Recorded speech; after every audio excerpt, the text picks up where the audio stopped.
അപ്പൊ പഞ്ചഭൂതാത്മകമായ ഏതൊന്നിനെയും ചലിപ്പിക്കാൻ ജീവന്റെ ആ ചേർച്ച ഉണ്ടെങ്കിലേ സാധ്യമാകൂ. ഇനി ഈ സ്കന്ദൻ എന്ന സങ്കല്പം അഥവാ ഷൺമുഖൻ, ആറുമുഖൻ സുബ്രഹ്മണ്യൻ എന്ന ദേവതാ സങ്കല്പത്തിന് മറ്റൊരു വ്യാഖ്യാനം നമുക്ക് കാണാൻ പറ്റും. അത് യോഗമാർഗവുമായി ബന്ധിപ്പിച്ചുകൊണ്ടാണ്. അതും വളരെ വിപുലമായി.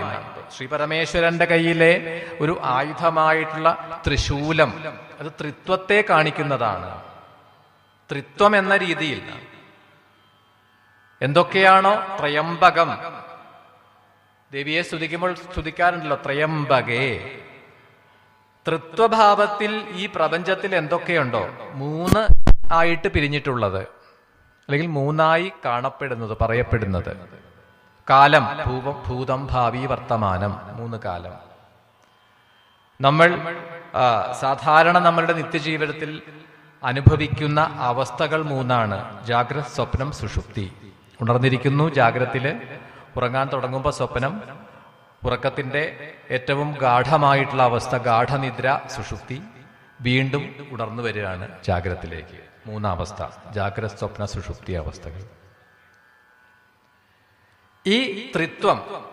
ഇനി നമ്മൾ ഈശ്വരനെ ധ്യാനിക്കുന്നു, നമ്മൾ ഈശ്വരനെ ആരാധിക്കുമ്പോൾ ഞാൻ ഈശ്വരനെ ധ്യാനിക്കുന്നു. അവിടെയും ഈ ത്രിത്വമുണ്ട്.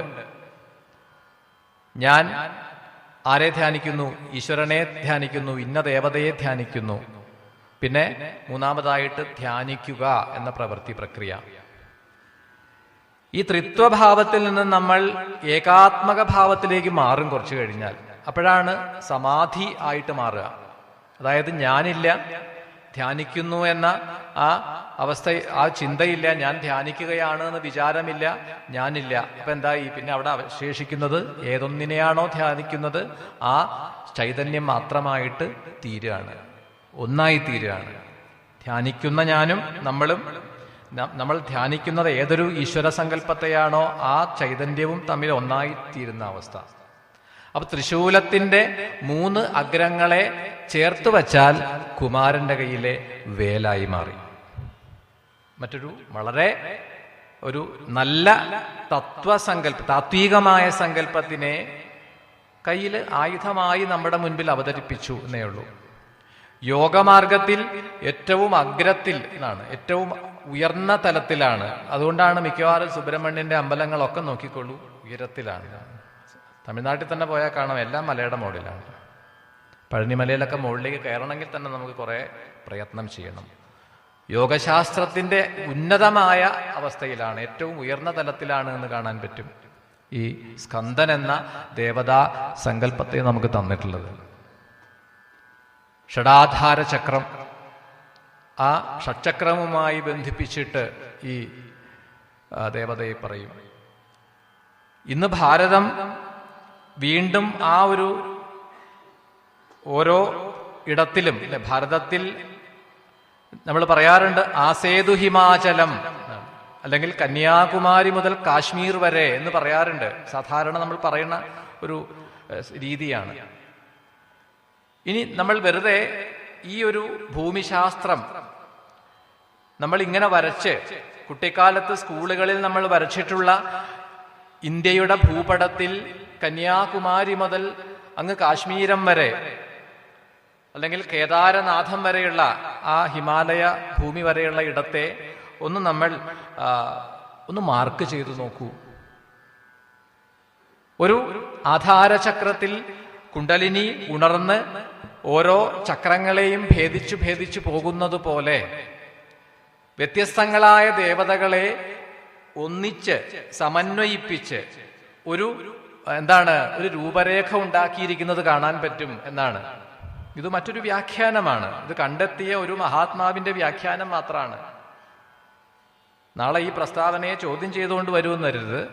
ഒരു വ്യാഖ്യാതാവ് അല്ലെങ്കിൽ ഒരു മഹാത്മാവ് ഈ സങ്കല്പത്തെ പഠിച്ചിട്ട് അങ്ങനെ പറഞ്ഞു എന്നേ ഉള്ളൂ. യുക്തി ഉള്ളതായിട്ട് തോന്നി, അതുകൊണ്ട് പറയുകയാണ്. ഏറ്റവും തെക്ക് എന്താണുള്ളത്? കന്യാകുമാരി അല്ലെ, ശക്തിയാണ്. ഏറ്റവും താഴെ നമ്മൾ ഈ ഭൂപടത്തിനെ ഒന്ന് നിവർത്തി വെച്ചാൽ ഏറ്റവും താഴെ കന്യാകുമാരിയാണ്. അവിടുന്ന് കുറച്ചു മുന്നോട്ട് വരുമ്പോഴാണല്ലോ നമ്മൾ ഇപ്പോൾ ഈ മണ്ഡലകാലത്തൊക്കെ നമ്മൾ കൂടുതലായി ആരാധിക്കുന്ന ഇപ്പോഴത്തെ നമ്മളുടെ വിവാദ പുരുഷനായിട്ടുള്ള ധർമ്മശാസ്താവ് അയ്യപ്പൻ, 5ന്റെ പ്രതീകമാണ്. അതെ, പഞ്ചഭൂതങ്ങളുടെയും പ്രതീകമായിട്ടുള്ള അയ്യപ്പൻ ധർമ്മശാസ്താവ്. ഇനി അങ്ങോട്ട് ചെല്ലൂ, തമിഴ്നാട്ടിലേക്ക് കടക്കൂ, 6 മുഖനാണ് അവിടെ. 6 പടൈ വീടും ഒക്കെ ആയിട്ട് പഴനിമലയിലും തിരുച്ചെന്തൂരിലും തിരുപ്പറക്കുன்றത്തിലുമൊക്കെ വിരാജിക്കുന്നതായ 6 മുഖനായിട്ടുള്ള സുബ്രഹ്മണ്യന്റെ സ്ഥാനം കൂടുതലായിട്ട് അവിടെയാണ്. അടുത്ത സ്റ്റേറ്റിലേക്ക്, ഇന്നത്തെ ആന്ധ്രയിലേക്ക് കടക്കൂ. അവിടെ ആ വെങ്കടാചലപതി, അവിടെ 7 പർവ്വതങ്ങളാണ് ഉള്ളത് എന്നാണ്.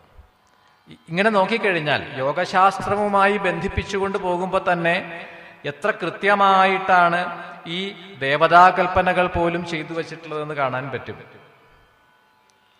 എന്തൊക്കെയോ ഒരു ബന്ധമുണ്ട് ഇതിനൊക്കെ തമ്മിൽ നിന്നാണ്.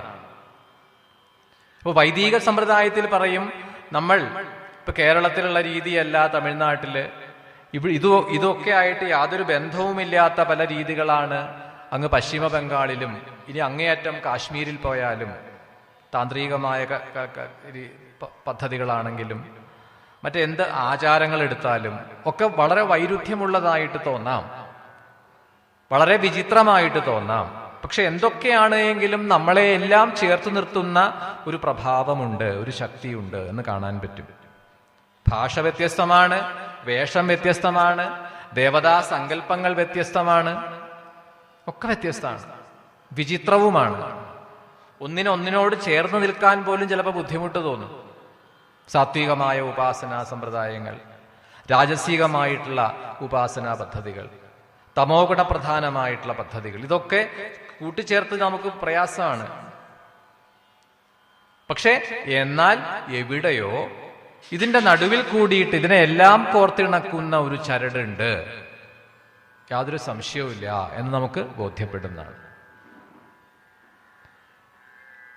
അപ്പൊ ഏറ്റവും ഒടുവിലാണ് നമ്മൾ അങ്ങ് താഴെ നിന്നും ഈ കന്യാകുമാരിയിൽ നിന്നും പോയി കഴിഞ്ഞാൽ ഹിമാലയത്തിലേക്ക് എത്തുമ്പോഴേക്കും ആ ശിവശക്തി സമ്മേളനത്തെ കാണാൻ പറ്റും അവിടെ. അതാണ് ശിവശക്തി ഐക്യരൂപിണി എന്ന് നമ്മളെ ലളിതാ സഹസ്രനാമത്തിലും അതുപോലെ തന്നെ സൗന്ദര്യ ലഹരിയിലുമൊക്കെ നമുക്കിതാ ഈ ആചാര്യ പരമ്പരകൾ പറഞ്ഞു തന്നത്. അപ്പൊ അതിൽ ഈ പുരാണത്തിൽ, ഈ സ്കന്ദപുരാണത്തിൽ നമുക്ക് ആ സ്കന്ദന്റെ കഥകളെ പറഞ്ഞു തന്നുകൊണ്ട്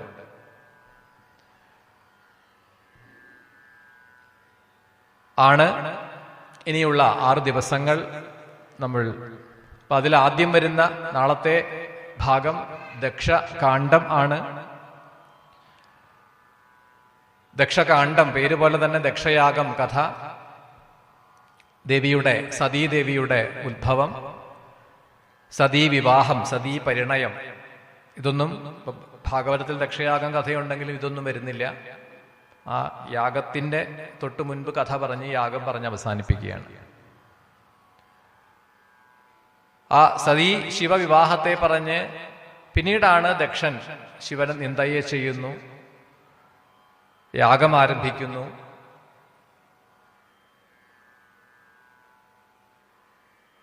എന്നാൽ അവിടെ ചില സംവാദങ്ങളൊക്കെ നടക്കുന്നുണ്ട് യാഗത്തിനു വേണ്ടി. അതായത് ശിവനെ നിന്ദിക്കാൻ വേണ്ടി പുറപ്പെടുന്ന ദക്ഷനോട് ദധീജി പോലുള്ള മഹാത്മാക്കൾ ഉപദേശങ്ങളൊക്കെ കൊടുക്കും, ശിവന്റെ മഹത്വം എന്താണ്. പക്ഷെ അതൊന്നും കൂട്ടാക്കുന്നില്ല.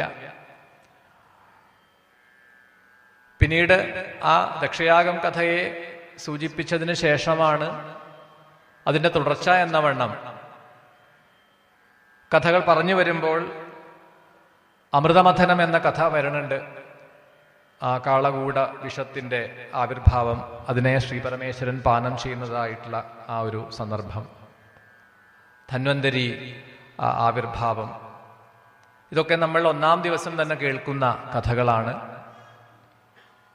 അതുകൊണ്ടാണ് നാളെ ധന്വന്തരി എന്നുള്ള ആ വൈഷ്ണവമായ ദേവത പ്രാധാന്യം കൊടുത്തുകൊണ്ട് ധന്വന്തരി മന്ത്രാർച്ചന, പിന്നെ ഒരു നിവേദ്യം നാളെ പ്രഭാതത്തിലാണ് അത് തയ്യാറാക്കുക. രാവിലെ ഒരു 9 മണി സമയത്തൊക്കെ തയ്യാറായി അത് നമുക്ക് ലഭിക്കും. നമ്മൾ തയ്യാറാക്കിയെടുക്കുന്ന, ആയുർവേദത്തിലൊക്കെ പറയുന്ന ആ സമ്പ്രദായം അനുസരിച്ച് തയ്യാറാക്കിയെടുക്കുന്ന ഒരു നിവേദ്യം